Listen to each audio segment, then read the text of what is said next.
Hi പ്രിയമുള്ള സുഹൃത്തുക്കളെ, BJP. Party ഓഫീസിൽ സ്ഥാപിച്ചിരുന്ന ഭാരതമാതാവിന്റെ പ്രതിമ നീക്കം ചെയ്ത സംഭവത്തിൽ തമിഴ്നാട് പോലീസിനെതിരെ രൂക്ഷ വിമർശനവുമായി മദ്രാസ് ഹൈക്കോടതി.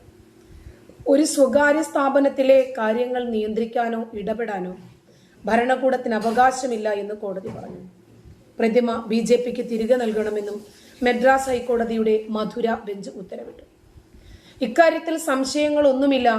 ഒരു സ്വകാര്യ സ്വത്തിൽ നിന്നാണ് പോലീസ് ഭാരതമാതാവിന്റെ പ്രതിമ എടുത്തു മാറ്റിയിരിക്കുന്നത്. മറ്റാരുടെയെങ്കിലും സമ്മർദ്ദം മൂലമാകാം ഈ നടപടി. എന്നാൽ ഇത് നടപ്പിലാക്കിയവരുടെ ഭാഗത്തു നിന്നുള്ള പ്രവൃത്തി അങ്ങേയറ്റം അപലപനീയമാണ്. ഭാവിയിൽ ഒരിക്കലും ഇത് ആവർത്തിക്കാൻ പാടില്ലെന്നും ജസ്റ്റിസ് ആനന്ദ് വെങ്കടേഷ് പറഞ്ഞു. നിയമവാഴ്ചയുള്ള ഒരു ക്ഷേമ രാഷ്ട്രത്തിലാണ് നാം ജീവിക്കുന്നത്. ഇന്ത്യൻ ഭരണഘടനയുടെ ആർട്ടിക്കിൾ 226 പ്രകാരമുള്ള അധികാര പരിധിയിൽ പ്രവർത്തിക്കുന്ന ഒരു ഭരണഘടനാ കോടതിക്ക് ഇത്തരമൊരു